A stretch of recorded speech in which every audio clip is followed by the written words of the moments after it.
Selamat pagi jemaat yang dikasih Kristus. Good morning everyone. Praise the Lord that we all can be here. This is because of His mercy and His love. Puji Tuhan kita dapat berkumpul di sini. Ini semua hanya karena kasih dan kemurahan Tuhan. Mari sebelum kita mulai, kita siapkan hati dan pikiran kita untuk masuk dalam hadirat-Nya yang kudus dengan bermeditasi di dalam doa. Let us prepare our heart and mind to enter His holy presence with meditation in prayer. Mari kita mulai.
Ayat untuk mengawali ibadah kita pagi ini diambil dari kitab Mazmur, pasalnya yang ke-100, ayatnya yang ke-3. Call to worship is taken from the book of Psalm, chapter 100, verse 3. Saya undang jemaat untuk bangkit berdiri untuk menghormati firman Tuhan. Mazmur 100, ayatnya yang ke-3. Ketahuilah bahwa Tuhanlah Allah, Dialah yang menjadikan kita dan punya Dialah kita, umatnya dan kawanan domba gembalaannya. Demikianlah firman Tuhan. Mari kita buka ibadah kita dengan pujian penghormatan. I stand in awe of you. Sangat kagum dan hormat akan Engkau.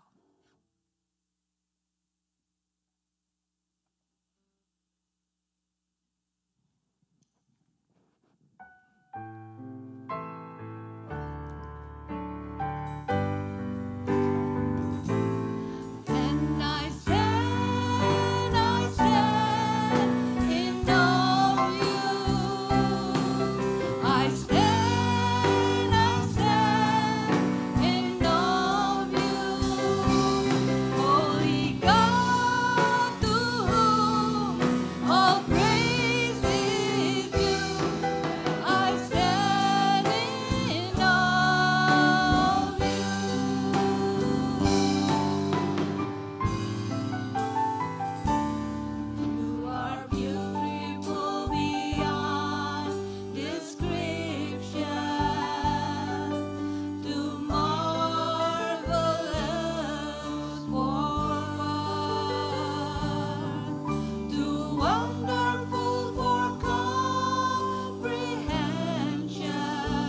Allah Bapa kami yang di surga, memang hanya Kau yang layak dipuji dan disembah.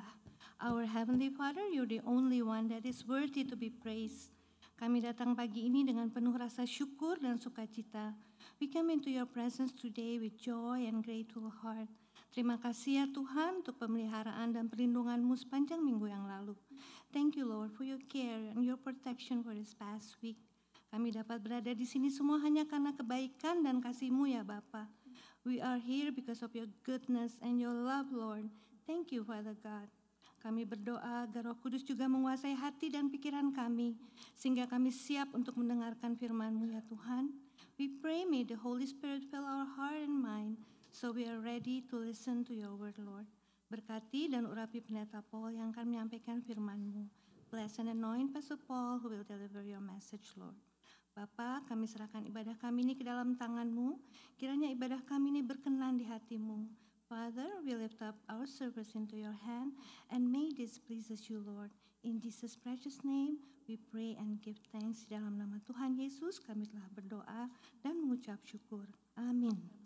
Jemaat saya silakan duduk.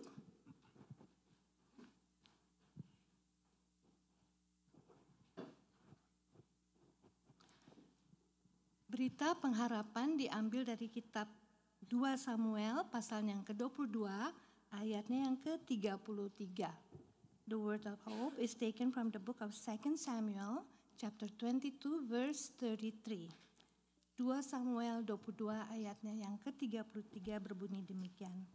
Sebab segala hukumnya aku perhatikan dan dari ketetapannya aku tidak menyimpang. Demikianlah firman Tuhan. Mari kita sambut berita pengharapan ini dengan pujian syukur berkat kemurahan-Mu.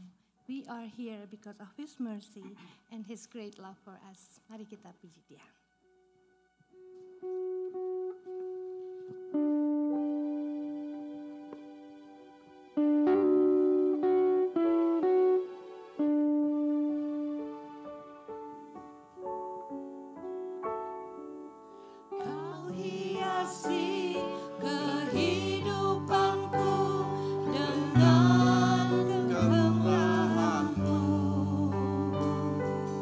Kau rancangkan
kita pengampunan diambil dari kitab Mazmur pasalnya 103 ayatnya yang ke-11 dan 12. The words of forgiveness is taken from the book of Psalm chapter 103 verse 11 and 12.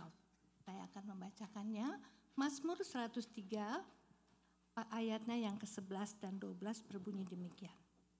Tetapi setinggi langit di atas bumi, demikian besarnya kasih setianya atas orang-orang yang takut akan Dia. Sejauh timur dari barat, demikian dijauhkannya kita daripada pelanggaran kita. Mari kita puji Tuhan dengan pujian penyembahan, memilih untuk tetap setia. We choose to always be faithful. Kiranya di dalam situasi apapun yang kita hadapi, kita terus setia pada Tuhan yang Maha Penyayang dan Maha Pengampun. In any circumstances in our life that we have to face, just choose to always be faithful to our loving and forgiving God. Mari kita puji Dia, lagunya lagu baru, kita belajar bersama-sama.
Untuk bangkit berdiri, kita ulangi lagu-lagu ini.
Tiba saatnya untuk kita mengakui dosa kita dan mengajukan permohonan doa kita.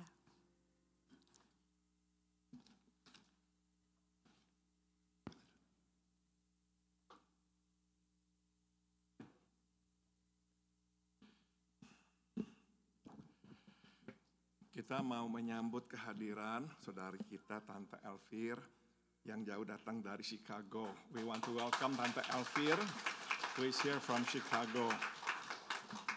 Saudara-saudara, supaya saudara tahu saja, setiap saat dia sebetulnya merasakan sakit. Just for you to know that every moment she is actually in pain.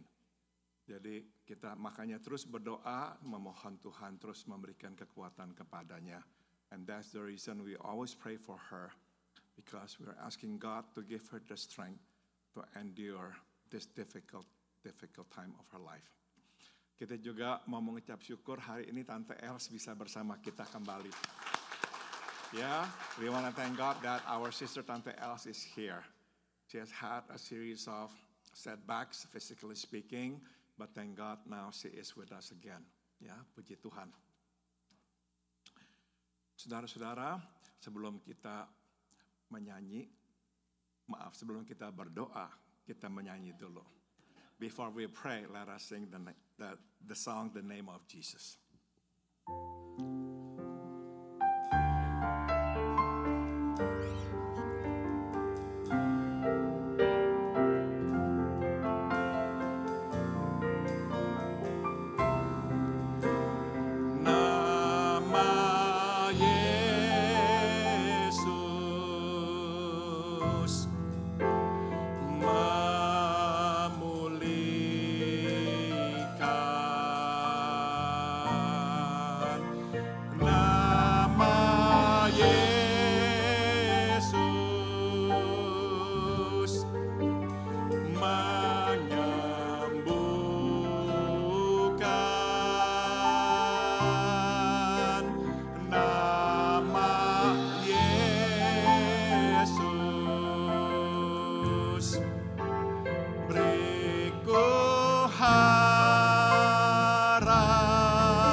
Selamat pagi Bapa dalam surga.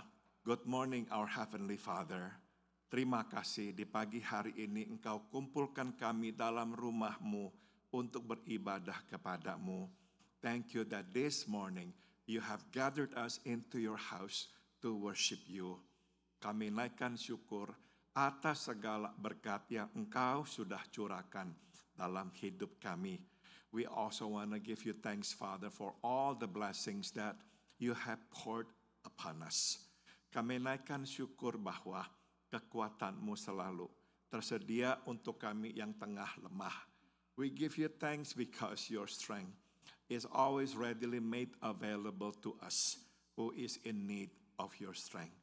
Kami naikkan syukur pula bahwa tatkala kami sedang jalan tersesat, Tuhan menuntun kami kembali berjalan bersama-Mu. We also give you thanks because when we went astray, you walked with us. You brought us back to walk with you. Bapak, kami juga naikkan doa. Mengakui kami semua orang-orang berdosa. We also come before you to confess that we are all sinners. Kami sudah tahu kehendak-Mu, tapi kami tidak selalu melakukannya. We knew what your will was, but we did not always obey you. Jadi kami mohon ampuni kami, sucikan kami dengan darah-Mu, dan biarlah di hari mendatang kami hidup di dalam kehendak-Mu. So we pray, please forgive us our sins. Please wash us clean with your blood. And may in the days to come, we live according to your will. Bapa, kami naikkan syukur bahwa hari ini Tante Els, Tante Elvir bisa berada bersama kami. Terima kasih Engkau telah memampukan mereka untuk hadir. Biarlah tangan Tuhan senantiasa menopang mereka. Lord, we give you thanks because today both Tante Elvir and Tante Els are here with us. We thank you, Lord, because your hands have sustained them. So we pray, may you continue to walk and to strengthen them in the days to come. Kami juga mau berdoa buat Om Kong Seng yang masih dalam perawatan. Kami mohon berilah terus Om Kong Seng kekuatan, sehingga makin hari dia makin sehat. We also remember Om Kong Seng, who is still receiving treatment. We pray, may you grant him strength so that he will grow stronger each day. Kami juga berdoa ya Bapa, buat mama dari Joseph, Ibu Ratna. Mohon supaya Tuhan memberinya kekuatan dan kesembuhan. We want to pray for Joseph's mom, Ibu Ratna. May you grant her strength and may you heal her, Father. Kami juga naikkan doa buat Encik Alwan, buat Engkau Fabian. Berilah kepada mereka tubuh yang sehat dan sembuhkanlah sakit penyakit mereka. We also pray for our sister Alwan and our brother Fabian. May you also heal them, give them strength so that they will be healthy. Biarlah Tuhan terus bersama dengan Esther dan Sandra. Berilah terus kepada mereka kekuatan dan kesehatan. And we also lift up our sister Sandra and Esther, that you will continue to keep them strong and healthy. Kami naikkan doa juga buat Caitlin. Berdoa juga ya Tuhan buat Engkau Hans dan juga istrinya Benita dan Susan. Kami mohon biar Tuhan jamah bersihkan tubuh mereka dari sakit penyakit supaya mereka kuat dan sehat. Lord, we want to lift up our sister Caitlin, our sister Benita, and our brother Hans and our sister Susan. Lord, may you cleanse their bodies. May you heal them. May you give them strength. Kami juga naikkan doa ya Bapak buat Tante Sofia, buat Cilina. Biar Tuhan kuatkan tubuh mereka terus sehingga mereka makin hari makin bisa berjalan. We pray also for Tante Sofia and our sister Lina. May you touch them, strengthen them that they will grow stronger so they can walk freely. Kami berdoa juga ya Bapak buat Pilar, buat Irawan, supaya Tuhan jamah lutut mereka, supaya tidak memberikan sakit lagi pada tubuh mereka. We pray for our sister Pilar and our brother Irawan. May you touch their knees, Lord, that they can walk again freely without pain. Kami berdoa buat Om Arthur, buat Pak Andreas. Biar Tuhan jamah mereka, kuatkan mereka, supaya mereka sanggup menjalani perawatan minggu demi minggu. We pray for Om Arthur and Pak Andreas. May you grant them strength, dear Lord, so that they'll be strong to go through treatment week after week. Kami naikkan doa juga ya Bapak buat mama dari Doni yang baru saja jatuh dan patah tulang. Mohon Tuhan yang jamah sembuhkan supaya dia mendapatkan perawatan dan bisa kembali berjalan. We want to pray for Doni's mom who just broke her leg or her femur leg bone. We pray, may you touch her, heal her, Father. that she will get the treatment that she needs and she'll be able to walk again. Bapak, kami juga naikkan doa buat Anyau, buat Herwi. Mohon Tuhan terus bersihkan tubuh mereka dan beri kepada mereka kekuatan. We pray, Father, for Herwi, for Anyau. May you continue to cleanse their bodies, that you will keep them strong and healthy. Kami juga berdoa supaya Tuhan terus memberikan kekuatan kepada Stephanie dan juga Mira. We also pray, may you continue to keep both Mira and Stephanie healthy, Father. Kami terus juga mengingat bekas tetangga kami Norma dimanapun dia berada. Biar Tuhan bersamanya dan sembuhkan dia dari penyakitnya. We also pray for our former neighbor Norma. May you continue to strengthen her, to keep her healthy. Bapa dalam surga, terima kasih Engkau mendengarkan doa-doa kami. Thank you for hearing all our prayers. Biar sekarang Tuhan berbicara, kami siap mendengarkan-Mu. And now we pray, please speak to us. We are ready to listen to you. Oh ya, kami juga mau berdoa buat Andri, buat Engkau Pardi, buat Ci Inah. Biar Tuhan bersama mereka. Biar Tuhan terus menguatkan tubuh mereka dan terutama menyempurnakan ingatan mereka. We pray, Father, for our sister Andri and Ina and our brother Pardi. May you continue to bless them with strength and good health. And especially, Lord, may you keep their memories intact. Thank you, Heavenly Father. Dalam nama Tuhan kami, Yesus Kristus, kami berdoa in the name of Jesus our Lord. We all pray. Amen. Saudara, gambar-gambar tadi yang ditayangkan waktu kita bernyanyi, itu diambil dari gambar-gambar lukisan-lukisan Engkau Hakim. If you are wondering, all the pictures that you saw in the songs that we sang, they are actually taken from the pictures, the drawings that our brother Hakim drew. Mari sekarang kita membuka firman Tuhan, kitab 1 Korintus pasal 14. Will you now please turn your Bible to the book of 1 Corinthians chapter 14.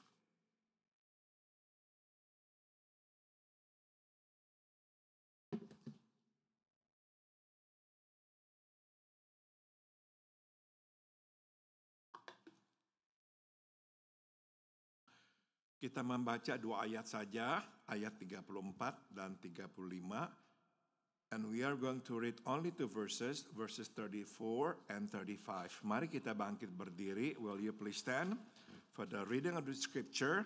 Let's read this together. 1 Corinthians 14, verses 34 and 35. 1, 2, 3. Sama seperti dalam semua jemaat orang-orang kudus. Perempuan-perempuan harus berdiam diri dalam pertemuan-pertemuan jemaat, sebab mereka tidak diperbolehkan untuk berbicara. Mereka harus menundukkan diri seperti yang dikatakan juga oleh hukum Taurat. Jika mereka ingin mengetahui sesuatu, baiklah mereka menanyakannya kepada suaminya di rumah, sebab tidak sopan bagi perempuan untuk berbicara dalam pertemuan jemaat. Silakan duduk, you may be seated. Tema khotbah pada pagi hari ini adalah hanya berharga $1. The theme of today's message is only worth $1. Sebelum kita membahas firman Tuhan ini, ada dua hal yang kita mesti pahami dengan jelas untuk menghindari kesalahpahaman. Before we delve into this passage, there are two things that we must clear up so there will be no misunderstanding. Yang pertama adalah saya tidak tahu reaksi saudara membaca ayat-ayat ini, tapi bila saya seorang wanita, saya tidak akan suka. Firstly, I do not know your reaction to what we have just read, but if I were a woman, I would not like it. Reaksi saya adalah, kenapakah Paulus memperlakukan saya perempuan sebagai warga kerajaan Allah kelas 2?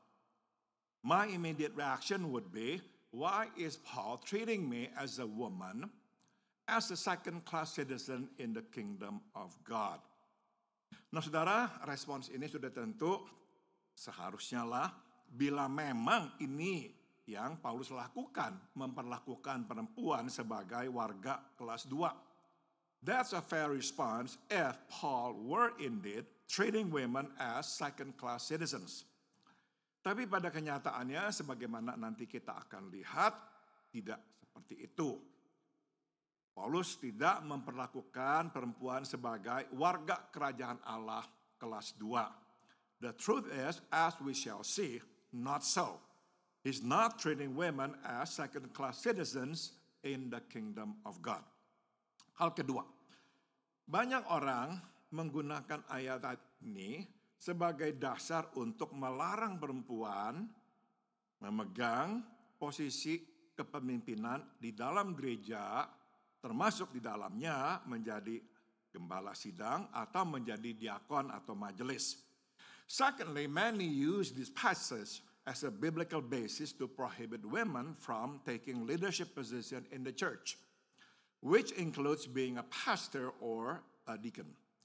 Nah, sebagaimana akan kita lihat, Paulus di sini tidak sedang mengajarkan suatu ajaran yang melarang perempuan untuk menduduki kepemimpinan di dalam gereja.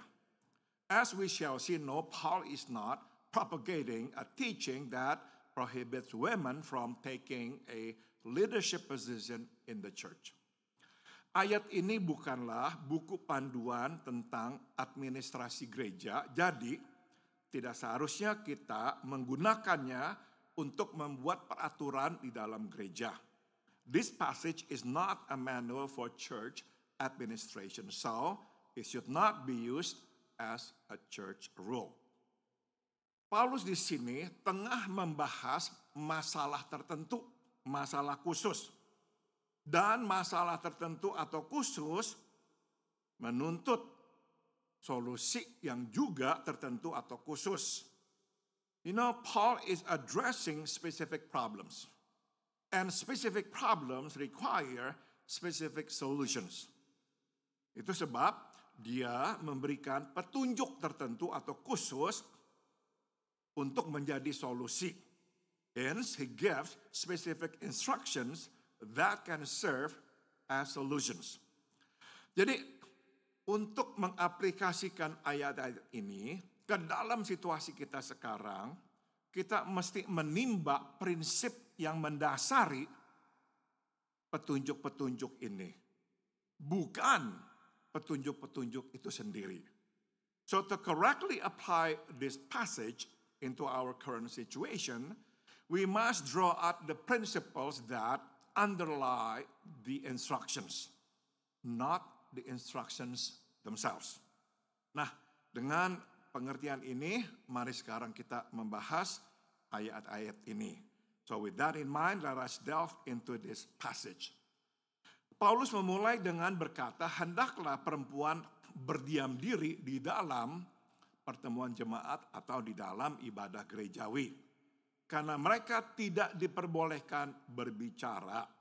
Mereka harus menundukkan diri sebagaimana dikatakan oleh hukum Taurat. Paul begins by saying, let your women keep silent in the church. For they are not permitted to speak, but they are to be submissive as the law says. Jadi saudara, petunjuk tertentu atau spesifiknya adalah, hendaklah perempuan berdiam diri dalam ibadah gereja, mereka tidak diperbolehkan berbicara. So the specific instruction is, women are to keep silent in the church, they are not permitted to speak. Sedangkan prinsip yang mendasari petunjuk itu adalah, perempuan haruslah menundukkan diri. While the principle that underlies that instruction is, women are to be submissive. Nah saudara, kita memanggil prinsip ini prinsip yang berlaku selamanya. Karena prinsip ini benar untuk hari ini, sebagaimana benar untuk 2000 tahun yang lalu dan akan benar untuk di hari mendatang. We call this principle timeless principle.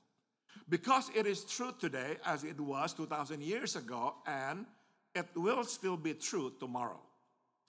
Dan mesti ditaati dimanapun, bukan hanya di Korintus atau di Eropa, tapi di segala tempat. And as such, it is to be universally observed, not only in Corinth or in Europe, but also everywhere. Nah, mungkin sekarang kita bertanya, mengapakah Paulus memberikan petunjuk spesifik ini kepada gereja di Korintus? So now let us ask, why did Paul give this specific instruction to the church in Corinth?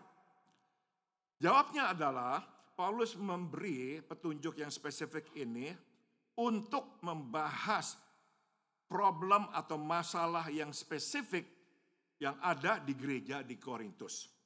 The answer is Paul gave this specific instruction to address a specific problem in the church in Corinth. Nah, jadi pertanyaan berikutnya adalah, so the next question is, apakah masalahnya? What was the problem? Dan jawabannya adalah perpecahan di gereja yang bukan saja mempengaruhi relasi antara jemaat, tapi juga mempengaruhi ibadah dalam gereja. And the answer is friction in the church, which affected not only the relationships among members, but also its worship. Mungkin saudara masih ingat, konteks dari ayat-ayat ini adalah kekacauan dalam ibadah yang berkisar pada penggunaan berbahasa roh. As you might recall, the context of this passage is worship disorder, which centers on the practice of speaking in tongues.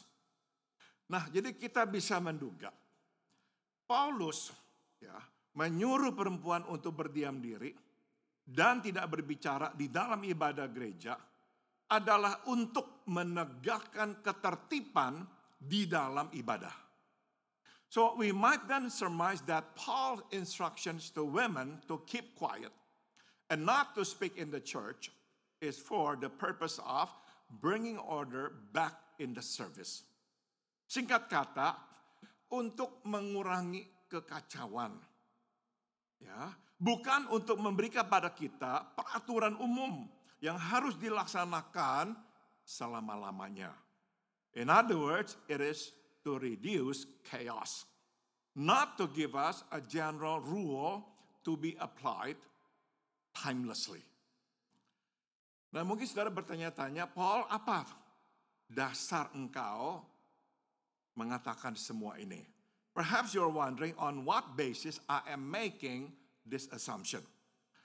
Saudara, kalau kita baca firman Tuhan di 1 Korintus pasal 11 ayat 5, kita akan melihat firman Tuhan berkata, tapi kepada setiap perempuan yang berdoa atau bernubuat dengan kepala tidak bertudung, nah, Paulus berkata, perempuan itu menghina kepalanya, karena itu sama dengan dia mencukur kepalanya.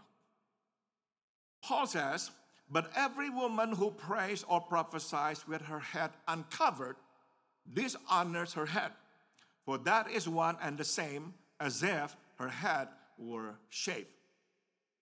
Saudara, sebagaimana bisa kita lihat, Paulus memberi petunjuk yang spesifik kepada perempuan di Korintus, yaitu pakailah tudung atau tutuplah kepalamu sewaktu engkau berdoa atau bernubuat, karena itu yang dilakukan oleh perempuan-perempuan terhormat di saat itu. Here we can see it again that Paul is giving a specific instruction to the women in Corinth to cover their heads while praying or prophesying, because that's what honorable women did at the time. Bagaimana kita tahu, saudara? Itu adalah budaya pada saat itu. As we all know, that was the culture, the custom of the people then. Kita tahu, saudara-saudara, di benua lain, orang atau perempuan berbakti tidak menutup kepala mereka. We all know that in other parts of the world, women worship God without covering their heads. Jadi saudara, Paulus itu memberikan peraturan yang baik untuk saat itu, untuk mereka di sana. So as you can see, Paul gave instruction that was good for them there and then. Nah, tapi ada sesuatu yang ingin saya tunjukkan kepada saudara. But here's something that I would like to point out to you. Paulus tengah berbicara tentang perempuan yang berdoa dan bernubuat. Paul is talking about women's praying or prophesying. Sudah tentu saudara, Paulus tidak berbicara tentang perempuan yang berdoa secara pribadi. Dia tengah berbicara tentang perempuan yang berdoa di muka umum. Of course, Paul is not talking about women's praying privately. He's talking about women's praying publicly. Bernubuat atau menyampaikan firman Allah sudah tentu dilakukan secara terbuka, umum kepada seseorang. Prophesying or delivering the word of God is of course done publicly to somebody else. Nah, jadi dengan Paulus memberi petunjuk ini kepada perempuan di gereja di Korintus, kita bisa menyimpulkan bahwa itulah yang dilakukan oleh perempuan-perempuan di dalam ibadah pada saat itu. Mereka berdoa secara terbuka, mereka memimpin doa secara terbuka, dan mereka membagikan firman Tuhan juga secara terbuka atau di muka umum. That was what the women there did during worship. They prayed publicly, they led prayers publicly, and they shared the word of the Lord publicly. Jadi kalau Paulus menentang perempuan berbicara di dalam ibadah gereja, tidak perlu Paulus memberikan petunjuk atau instruksi ini, ya kan? If Paul were against women speaking in the church, he would not have given this instruction, would he? Jadi kenyataan dia memberikan instruksi ini. Perempuan harus menutup kepalanya sewaktu berdoa dan bernubuat. Menunjukkan dia tidak menentang perempuan berbicara di dalam kebaktian atau dalam ibadah gereja atau berdoa atau menyampaikan firman Allah. The fact that he is giving this instruction, women should cover their heads while praying or prophesying, shows that he's not against women speaking in the church, praying or delivering God's word. Di kitab Kisah Para Rasul, kita pertama berkenalan dengan Aquila dan istrinya Priscilla, yang Paulus pertama jumpa dengan mereka di Korintus. In Acts, we are first introduced to Aquila and his wife Priscilla, whom Paul met for the first time in Corinth. Kemudian kita bisa mendapati nama mereka disebut oleh Paulus di kitab Roma. Later we find their names mentioned by Paul in Romans. Dari semua firman Tuhan ini kita tahu bahwa dua-duanya suami istri ini terlibat dalam pelayanan. Bahkan rumah mereka dijadikan gereja. Based on this, we also know that they were both actively involved in ministry. As a matter of fact, their house became a house church. Nah, tapi ini yang menarik. Paulus selalu menyebut nama istrinya dulu, Priscilla. Baru menyebut nama suaminya, Aquila. Dan ini berlawanan dengan adat istiadat saat itu. But what is interesting is that Paul always addresses the wife first, Priscilla. Then the husband, Aquila, which is against the custom. Manakala nama mereka muncul, selalu nama istrinya disebut dulu. Nama suaminya disebut kemudian. In fact, whenever their names come up, the wife's name comes first. The husband's name comes second. Ini berarti bahwa si istri Priscilla berperan sebagai pemimpin di gereja Dan ternyata Paulus mendukungnya. This means that the wife Priscilla took a leadership role in the church. And Paul supports it. Jadi bila memang Paulus tidak menyetujui, Paulus sudah akan berkata kepada Priscilla, kamu tidak boleh berbicara dalam gereja. So if Paul were against it, Paul would have said to Priscilla, you should not become the leader. Ternyata saudara, bukan hanya Paulus tapi Tuhan Allah sendiri pun tidak menentang perempuan berbicara di dalam kebaktian di gereja atau menduduki posisi pemimpin di gereja.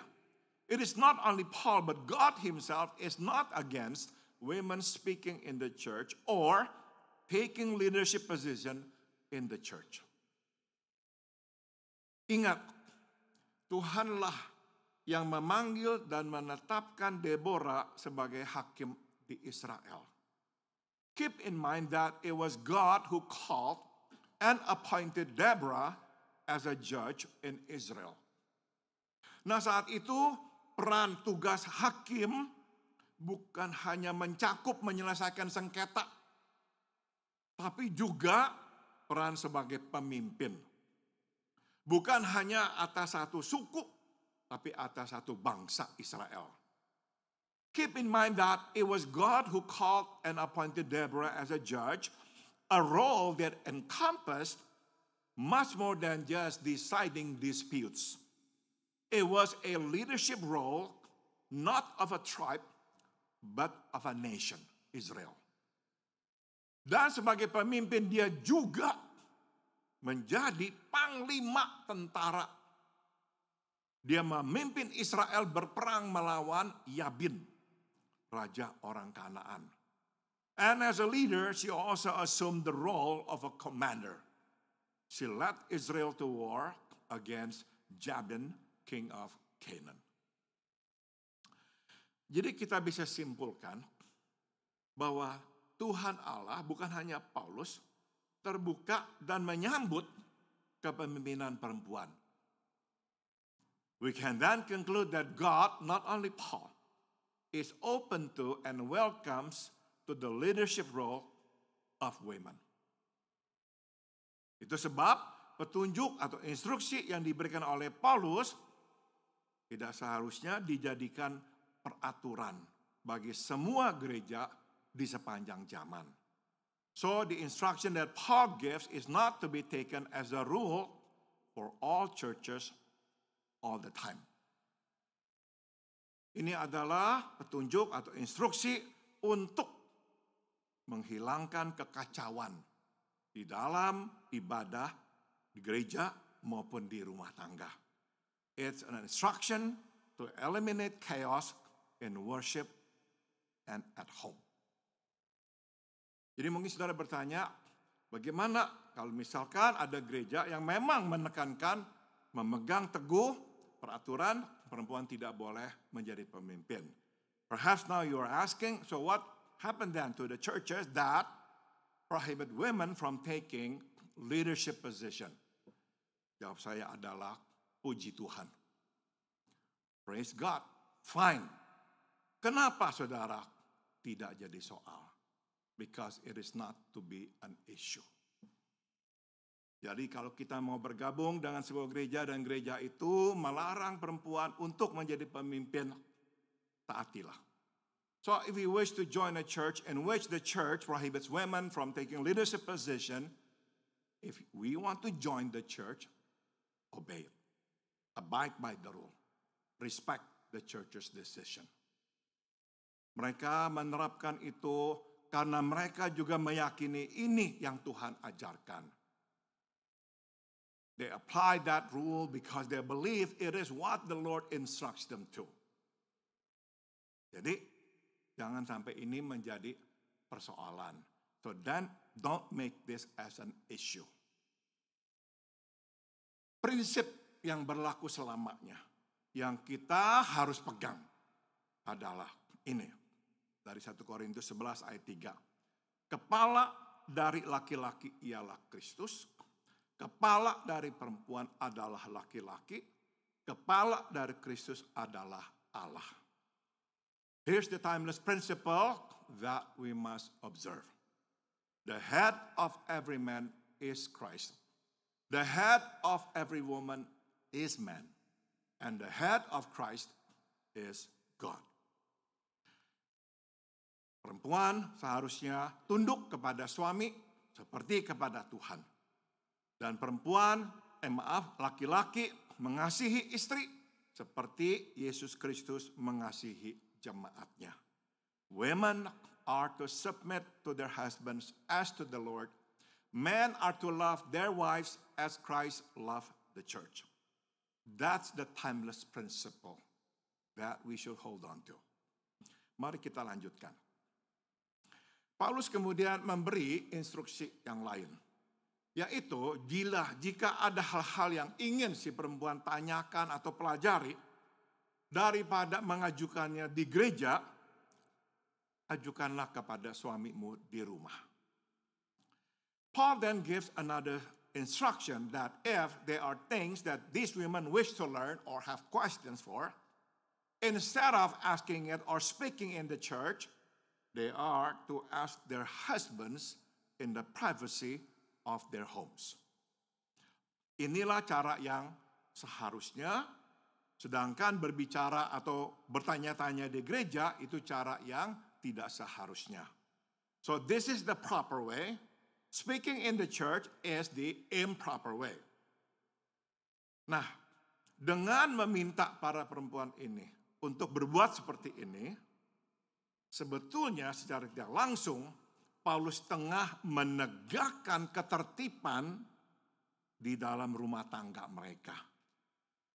Paulus sedang mencoba untuk menertibkan hubungan suami istri. So by asking these women to do this, Paul is indirectly bringing order back to the home, to husband and wife's relationship. That the wife is to submit to the husband. And the husband has to be loving enough so the husband is always ready and willing to provide the answers to the wife when the wife asks them questions.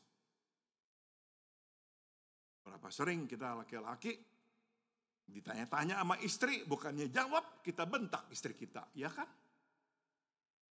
How often we scold our wives for asking us questions.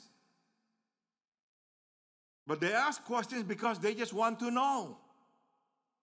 Ya, mereka bertanya karena mereka ingin tahu, tapi kita laki-laki bukannya jawab baik-baik, bentak keras-keras. But instead of answering them, entertaining their questions, we scold them. No, Paul says, love your wife as Christ loved the church. You love them, so give them the answer when they ask you questions. And wife, come home, ask your husband questions that you don't understand, let him answer you. Nah, mari sekarang kita berhenti dan menimba beberapa pelajaran. Now let's stop and draw some lessons. Pertama, jangan biarkan apapun mengganggu kita dari pelayanan. The first is, do not let anything distract us from the work of God. Betul, Tuhan menggunakan perempuan, melakukan pekerjaannya, bahkan menjadi pemimpin. Tapi kita mesti selalu memandang masalah ini di dalam perspektif yang benar. It is true that God uses women to do His work and to be leaders, but we must always put this matter in the proper perspective. Kenyataan kita ini orang yang rohani, tidak memberi kepada kita izin berbuat apapun yang kita mau atau suka. Kita senantiasa harus memikirkan dampak perbuatan kita pada orang lain. The fact that we are spiritual does not give us license to do what we please. We must always consider how it will affect others. Lama sekali dulu seorang berkata kepada saya, kenapa dia begitu kecewa dengan gembala sidangnya. Long time ago, somebody said this to me, explained to me why he was disappointed in his pastor. Dia berkata, kami ini pernah bersama-sama dengan gembala sidang dan ibu gembala sidang pulang ke rumah si gembala sidang. Begitu buka pintu, istrinya langsung menendang sepatu-sepatunya, lepaskan sepatu-sepatunya, jalan masuk ke dalam. Si suami, si pendeta pungutin sepatu bawa ke dalam. He said, once I went to their house and I saw with my own eyes, the moment they opened the door to their house, the wife took off her shoes and walked in, and the husband picked the shoes up and brought them inside. And this man who was a deacon of the church said to me, at that moment, I lost respect for my pastor. Mungkin si suami berkata, ya saya mengasihi istri saya, jangankan pungutin sepatunya, ciumin kakinya pun saya bersedia. Perhaps the husband said, I don't mind picking up her shoes. I don't even mind kissing her feet. Kita selalu harus memikirkan dampak hidup kita, perbuatan kita pada orang lain. We must always think about how we will affect others. Kenapa Paulus menyuruh perempuan berdiam diri? Karena itu menjadi masalah saat itu. Daripada tambah kacau, Paulus berkata, udah diam. Ngalah. There was a disorder in the service. And therefore Paul asked these women, please just be quiet. Don't add to the disorder. Don't make it worse. Just go home. If you have questions, you have things that you disagree with, talk to your husband. Saudara, kita seringkali menggunakan dosa sebagai kriteria. Bila kita katakan ini bukan dosa, maka boleh kita perbuat. We often use sin as a criterion. If it is not a sin, do it. Atau bila tidak salah, ya tidak apa-apa, lakukan. Or if it is not wrong, then do it. Ada satu lagi kriteria yang mesti kita gunakan. But there is another guideline or criterion that we must observe, yaitu bahkan kalaupun tidak salah, bukan dosa, tapi jika tidak baik, tidak membawa kebaikan, jangan lakukan. Even if it is not wrong or a sin, but if it is not good or does not bring good, do not do it. Tidak salah, tidak berdosa, perempuan berbicara atau menduduki tampuk kepemimpinan di gereja, tapi bila itu menimbulkan masalah, baik dalam pernikahannya atau secara sosial, ya jangan. It is neither wrong nor sinful for women to speak or to assume leadership in the church. But if it causes uproar or marital or social problem, then don't do it. Bila kita paksakan diri, ini akan menjauhkan kita, mengganggu pekerjaan Tuhan. Dan iblis akan bersuka cita. If we went ahead and did it, it would be a distraction to the work of God. And Satan would rejoice. Jadi selalu fokus pada pekerjaan Tuhan. Jadikan pekerjaan Tuhan prioritas hidup kita. So focus on the work of God. Let it be the priority of our life. Demi Injil, mengalahlah. Jangan berkelahi tentang sesuatu yang tidak penting. So for the sake of the gospel, choose to give in and not fight over something that is not important. Biar Kristus yang menang. Let Christ win. Pelajaran yang kedua. Here's the second lesson. Jangan mengkopi orang lain. Do not copy others. Apa yang cocok buat orang, belum tentu cocok buat kita. What works for others may not works for us. Kita tidak tahu memang kondisi pernikahan Priscilla dan Aquila. Tapi bila kita nilai dari kenyataan mereka dipakai Tuhan secara efektif, kita bisa menduga lah mereka mempunyai pernikahan yang kuat. We of course do not know the real condition of Priscilla and Aquila. See, I mentioned her name first. We don't know about their marriage. But judging from the fact that they were used by the Lord effectively, we can safely surmise that they had a strong relationship with each other. Tampaknya Aquila bisa menerima kepemimpinan istrinya. Dan Priscilla tahu bagaimana menempatkan diri di bawah otoritas suaminya. So you see, Aquila could accept his wife's leadership. And Priscilla knew how to put herself under her husband's authority. So it works. Tidak ada masalah. Tapi mungkin tidak cocok untuk pernikahan kita. But it may not work in our marriage. Setiap pernikahan mempunyai PR-nya masing-masing.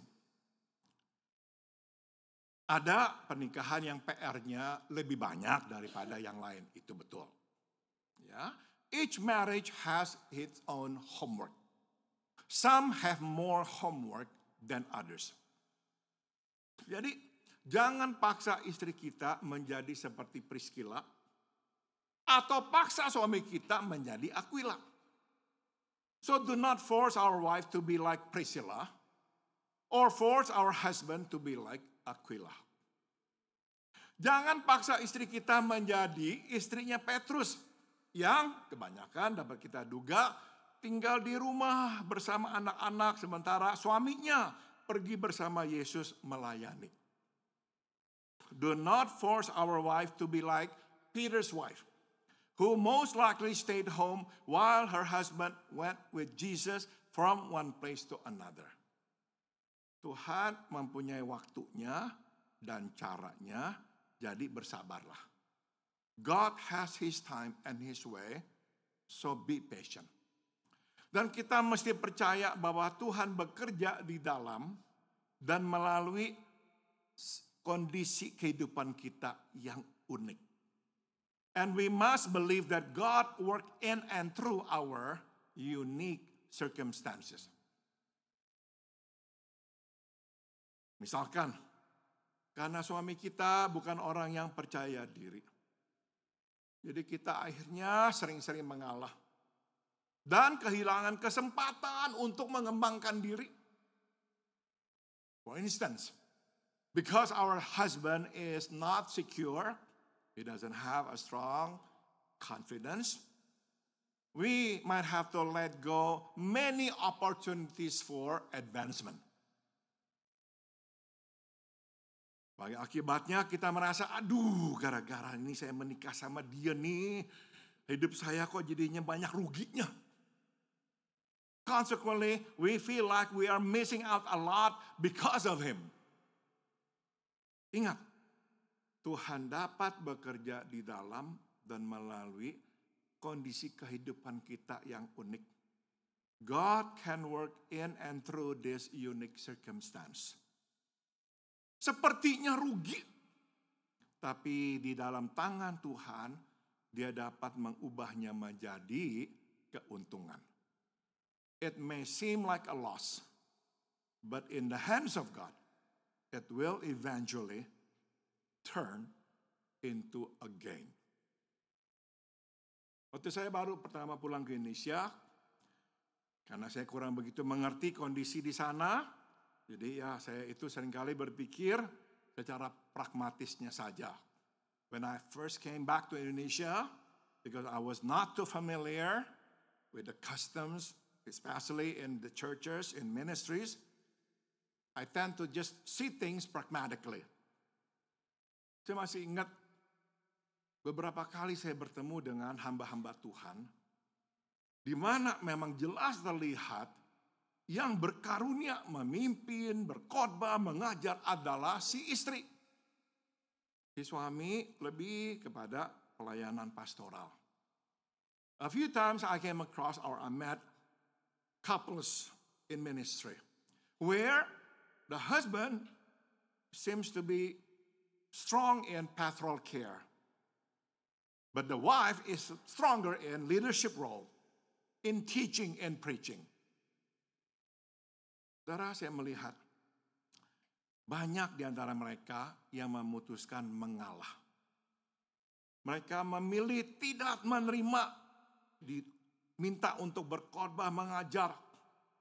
Supaya suami mereka yang tetap bisa menjadi gembala. And what these women did was they gave in. Instead of preaching, teaching, they just stay in the background. And they ask their husbands to be the leader. Saat itu saudara, saya itu tidak begitu terima. Sebab saya pikir, bukankah ini karunia Tuhan mesti dipakai dan berapa banyak manfaatnya buat jemaat kalau si istri yang berkhotbah ketimbang si suami. At the time I just thought, that's not right. The church should be benefiting from the preaching and the teaching of the wife. And the husband should just give in and let the wife take over. Saya senang mereka yang ngomong sama saya itu tuh tidak dengar saya saat itu. But now looking back, I must say, I'm so glad that these women who talked to me about their problems, they did not listen to me. They still decided to be in the background.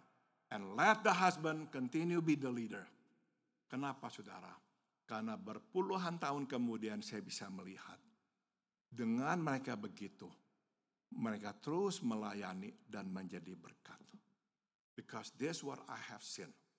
Years later, that those couples continue to be strong, not only in their marriage, but also in their ministries. Bagaimana dengan jemaatnya? Tidak apa-apa. Dengar aja sekarang banyak YouTube kok. Ya, nggak apa-apa. Perhaps we say, what about the church? They missed out on their wife. Oh, it's okay. A lot of preachers now. You can listen to a lot of teachings through YouTube. Pelajaran yang ketiga. Jangan lupa kita dipanggil untuk mengasihi. Here's the third lesson. Do not forget that we are called to love. Yang lain-lain itu nomor 2. Anything else comes second. Mungkin ada perempuan di Korintus yang berkata, mengapa saya harus berdiam diri bila saya ada sesuatu yang ingin saya sampaikan? Perhaps there were some women in Corinth who thought, why should I be quiet if I had something to say? Atau mereka mungkin berkata, buat apa saya tanya-tanya suami saya, sedangkan dia sendiri tidak tahu kok. Or they might wonder, why should I ask my husband since he doesn't know much? Betul. Dengan tidak berbicara, mungkin kita menghilangkan kesempatan bagi seseorang atau jemaat untuk mendengar sesuatu yang baik keluar dari mulut kita. It's true. By not speaking in the church, we might deprive someone or even the church from hearing something or learning something good from us. Dan betul dengan kita tidak mendapat jawaban dari suami kita tanya jawabannya juga kayaknya kok nggak betul. Aduh, rasanya buang-buang waktu. It's also true that by not getting the answer we want from our husband, we might feel like we wasted our time. Tapi ada sesuatu yang lebih penting dari membagikan hikmat kita atau menerima hikmat atau pengetahuan dari seseorang, yaitu kasih. But there's something more important than sharing our wisdom with others or receiving wisdom or good teaching from others. Love. Bagi Tuhan, bertumbuh dalam kasih lebih penting daripada bertumbuh dalam pengetahuan. To God, to grow in love is far more important than to grow in knowledge or gift.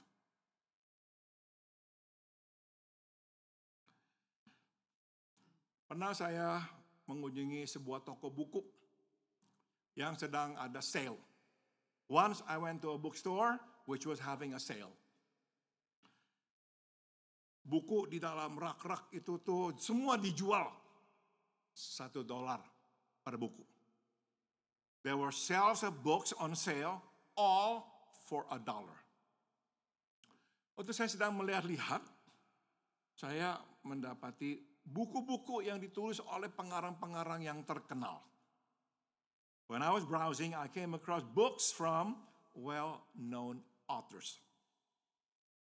Dan saya berpikir, para pengarang ini pasti menghabiskan berbulan-bulan atau bahkan bertahun-tahun menulis buku-buku ini. And that made me think, these authors must have spent months, perhaps years, writing these books. Dan pastilah mereka berbangga dengan karya mereka. And they must have taken great pride in their work. Tapi saya bertanya-tanya, berapa besarkah harga yang mesti dibayar oleh keluarga mereka agar mereka bisa menulis buku-buku ini? But I wonder, the price that their families had to pay for them to write these books. Sekarang buku-buku ini hanya berharga $1. Now these books are only worth $1. Saudara, this really puts matter into perspective, doesn't it?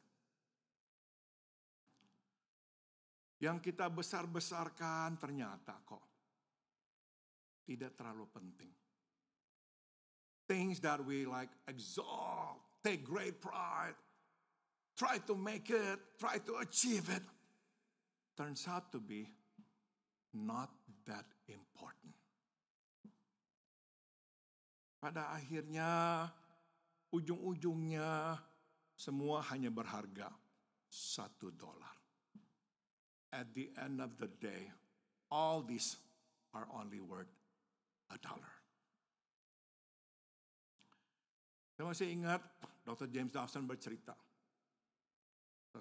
Suatu kali dia sedang berada di mana gitu, mau buang sampah. Di dalam tong sampah dia melihat salah satu bukunya. I remember the testimony given by Dr. James Dobson. He's a noted Christian psychologist here in the U.S., the founder of Focus on the Family. As you know that he wrote a lot of books. One day when he was somewhere, he was throwing something into the trash bin, and you know what he saw in the trash bin? One of his books. Somebody threw his book into a trash. Dia berkata, aduh ilah saya rasanya kaget. Tapi itu menyadarkan saya. Pada akhirnya, buku itu dibuang. He said he was so shocked. It was difficult for him to see, but that served as a reminder. Well, at the end of the day, those books go to the trash bin. Jangan lupa, kita dipanggil untuk mengasihi. So do not forget, we are called to love. Mari kita masuk dalam doa. segala perkara dapat ku tanggung di dalam Dia yang memberi kekuatan. Tuhan Yesus penolong dan sahabat, tetap percaya Tuhan setia. Segala perkara dapat ku tanggung di dalam Dia yang memberi kekuatan. Tuhan Yesus penolong dan sahabat, tetap percaya Tuhan, tetap percaya, tetap percaya Tuhan, tetap percaya, tetap percaya Tuhan setia.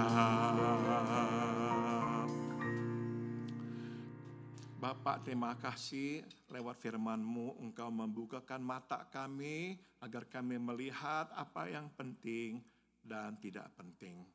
Thank you, Lord, that through your word you have opened our eyes to see what is important and what is not important. Tolong kami hidup untuk yang penting itu. So help us to live for that which is important. Dalam nama Tuhan Yesus kami berdoa. In the name of Jesus we all pray. Amin. Terima kasih.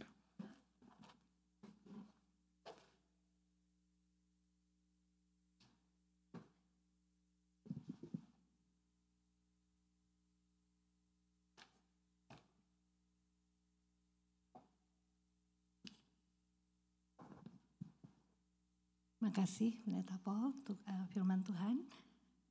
Puji Tuhan, gereja kita mengizinkan wanita menjadi pemimpin. Kalau nggak boleh bicara ya di sini. Praise the Lord that our church allowed women to be a leader. Ada boleh cerita sedikit ya. Kebetulan tidak kebetulan.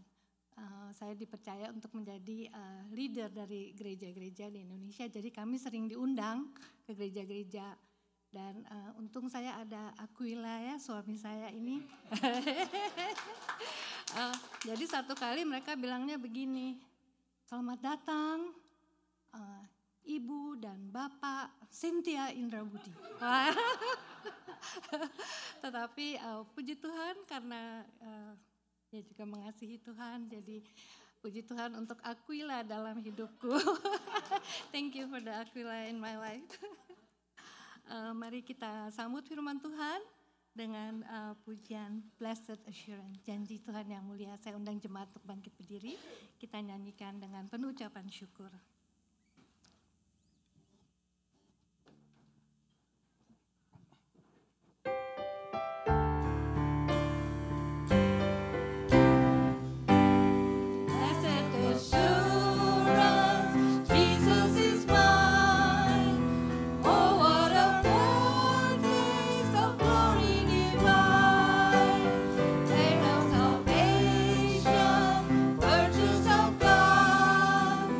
Wow.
berdiri, kita akan menyatakan iman kita di dalam pengakuan iman rasuli. We're going to recite the Apostolic Creed. Mari kita bersama-sama menyatakan iman kita. Aku percaya kepada Allah, Bapa yang Maha Kuasa, Khalik langit dan bumi, dan aku percaya kepada Yesus Kristus, anaknya yang tunggal Tuhan kita, yang dikandung daripada Roh Kudus, lahir dari anak darah Maria, yang menderita di bawah pemerintahan Pontius Pilatus, disalibkan, mati dan dikuburkan, turun dalam kerajaan maut. Pada hari yang ketiga bangkit pula dari antara orang mati, naik ke surga, duduk di sebelah kanan Allah Bapa yang Maha Kuasa, dan akan datang dari sana untuk menghakimi orang yang hidup dan yang mati. Aku percaya kepada Roh Kudus, gereja yang kudus dan am, persekutuan orang kudus, pengampunan dosa, bangkitan daging, dan hidup yang kekal. Amin. Saya silakan jemaat untuk duduk. Kita akan mendengarkan persembahan pujian yang akan dibawakan oleh Bapak Peter Chua dengan judul Somebody Bigger Than You and I. I'd like to invite Peter. Ya.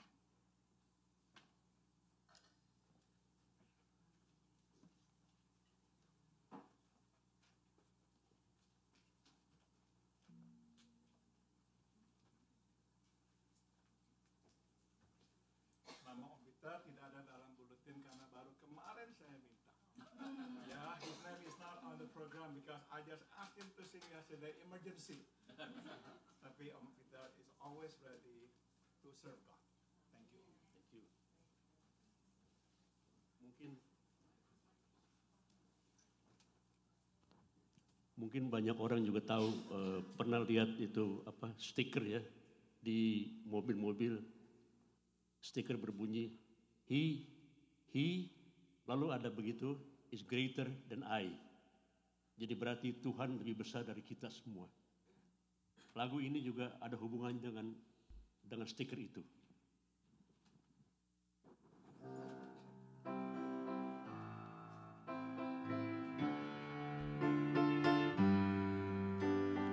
Who made the mountains? Who made the trees? Who made the rivers flow to the sea? And who sent the rain when the earth is dry? Somebody bigger than you and I. Who made the flowers to bloom in the spring? Who made the songs for the robins to sing? And who hung the moon in the starry sky? Somebody bigger than you and I. He lights the way when the road is long. He keeps you company, and with his love to guide you, he walks beside you, just like he walks with me. When I am weary, filled with despair, who give me courage to go over there, and who give me faith that will never die. Somebody bigger than you and I.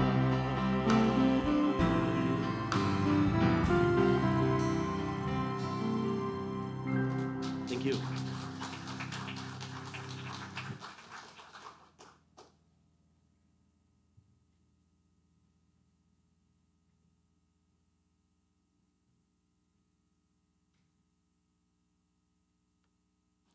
Makasih Om Peter Presley. Merdu sekali suaranya Om. Kirain belum habis mau ulang satu kali lagi. Tiba waktunya untuk kita memberikan persembahan syukur kita. Saya undang para petugas untuk maju ke depan.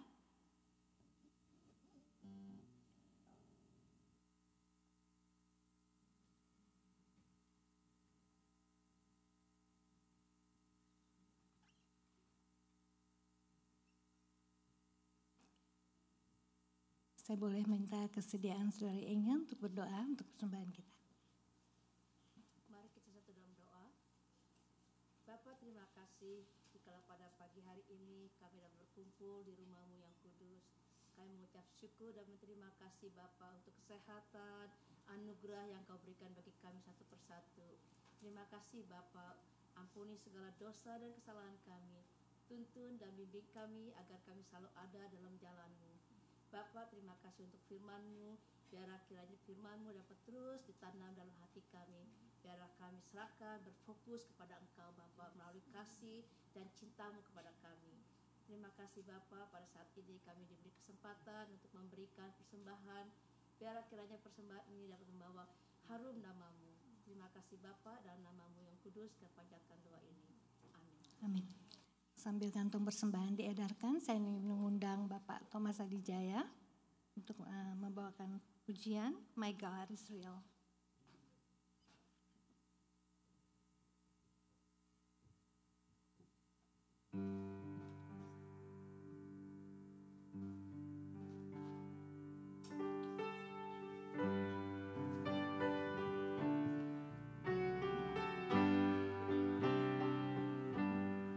There are some things I may not know.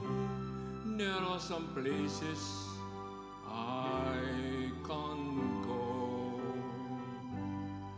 But I am sure of this one thing, my God is real, for I can feel deep in my soul.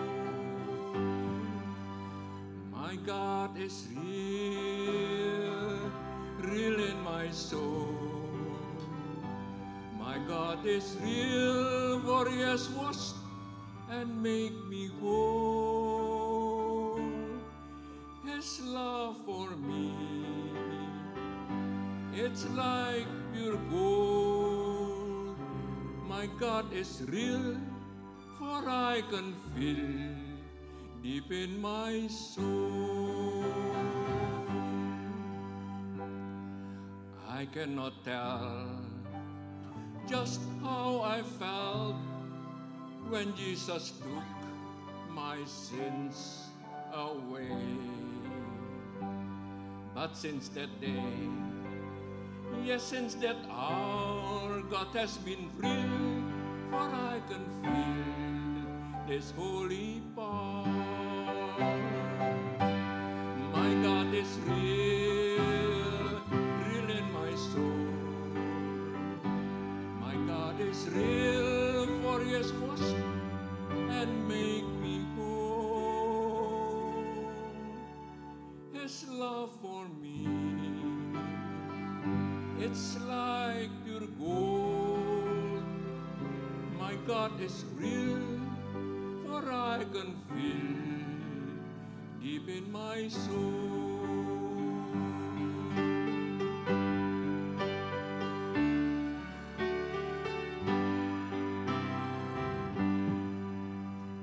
I cannot tell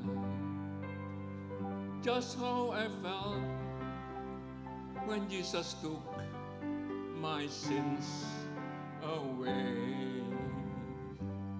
But since that day, yes, since that hour, God has been real, for I can feel this holy power.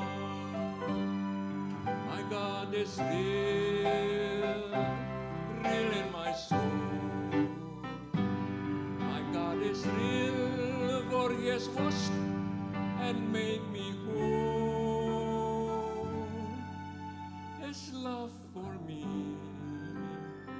It's like pure gold.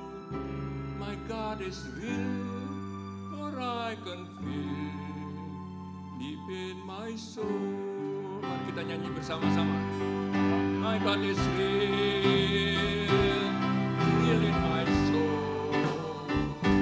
My God is real, for He has washed and made me whole. There's no for me, it's like pure gold.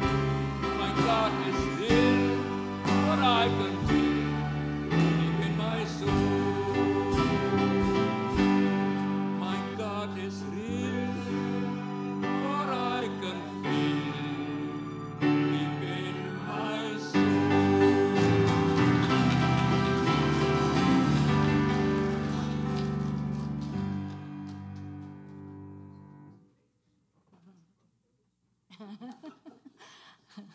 Oh, katanya Pak Hendra Tom Jones. Aduh. Luar biasa ya talentanya. Makasih Pak Thomas. Tuhan adalah nyata di dalam kehidupan kita.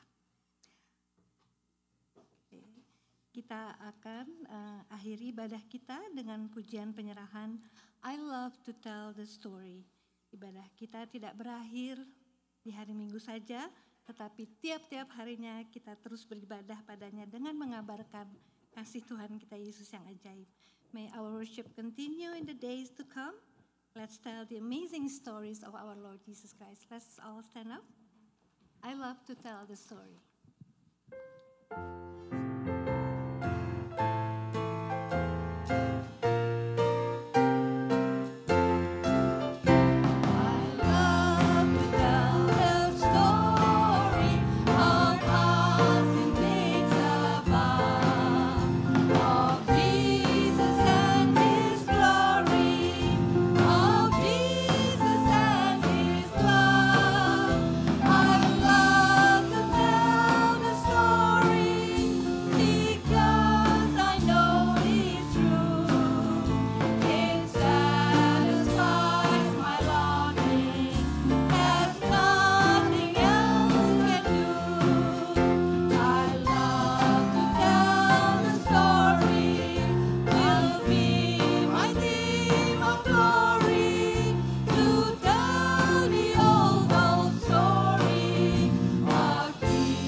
Mari kita menerima berkat Tuhan. Let us now receive the benediction.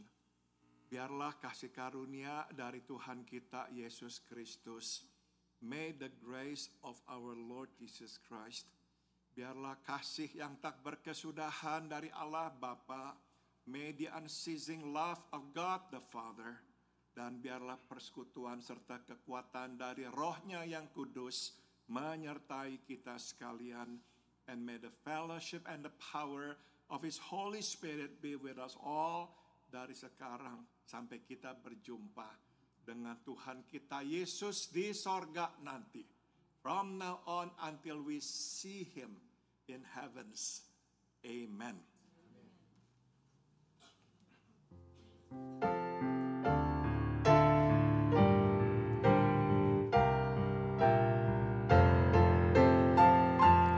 Puji Allah Bapa Putra, puji Allah Roh Kudus, ketiganya yang esa. Oh, selamat sumber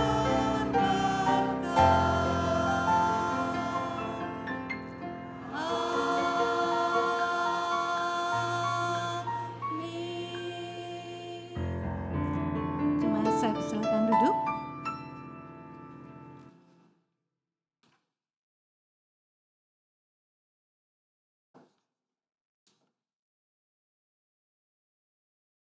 Saya akan membacakan beberapa pengumuman.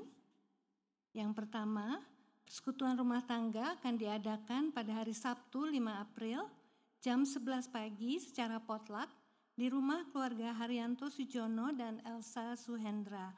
Alamat tertera, semua jemaat diundang untuk hadir. Yang kedua, hari Minggu depan tanggal 6 April ya, jadi hari Minggunya, tim misi yang untuk ke Fiji akan mengadakan bake sale. Jadi Bapak Ibu ada 1 minggu untuk menabung ya dan bawa pundi-pundinya ya, karena ini banyak sekali yang mau dijual ya, bake sale. Jadi kita nggak bisa pergi ke Fiji tapi kita mendukung tim misi Fiji ya. Jadi selamat belanja minggu depan sesudah kebaktian ya. Lalu perjamuan kudus akan diadakan minggu depan, kita persiapkan hati kita untuk menerima perjamuan kudus. Yang keempat, ada perayaan Paskah untuk sekolah minggu, diadakan pada hari Sabtu, jadi 2 minggu lagi ya, 12 April jam 11 juga di gereja. So ada scavenger hunt untuk Easter, ada games, ada firman Tuhan juga, God's Good News, ada face painting, jadi makan siang juga disediakan. Bawalah anak dan cucu, Bapak Ibu Saudara untuk merayakan hari Paskah ini ya. Dan yang kelima, kebaktian Jumat Agung akan diadakan pada hari Jumat 18 April pukul 7 malam. Akan diadakan perjamuan kudus pada hari itu dan ada drama Paskah ya. Namanya Just As I Am. Semua jemaat diundang untuk hadir. Dan hari ini tentu ada latihan paduan suara jam 2 ya, Bu Santi, Pak Beni di sini ya. Dan selamat datang bagi saudara yang baru pertama kali hadir. Apakah ada yang baru pertama kali hadir? Kiri, kanan, belakang, depan, nggak ada ya. Kalau saya preside nggak pernah ada yang baru ya. Oke, wajah-wajah yang setia, wajah-wajah lama. Oke. Sekarang selamat hari ulang tahun. Ya, hari ini yaitu anaknya Pak Chandra, Yosita Gunawan Cheng, 30 Maret. Dan yang kedua, pakai drum tuh dong. Gembala sidang kita Pak Paul Gunadi, tanggal 1 April. Ini 1 April nggak bohong-bohongan loh, bener, bukan April Mop, beneran ya. Ya. Dan ini ada mini-minya 1 April juga, adik Davino Theodore Lim. Dan adik Jeremiah Adijaya 2 April. Arvin Cahyadi 2 April. Sarah Grossman tanggal 2 April juga. Dan juga ini Ibu Pendeta kita Santa Rusriana 3 April. Dan ini saya kenal betul anakku Pascal Indra Budi 3 April. Dan Bapak Juan Pan ya 3 April. Juga Ibu Sisilia Budianto 3 April. Waduh, bulan April ini ada borongan ya, borongan ulang tahun.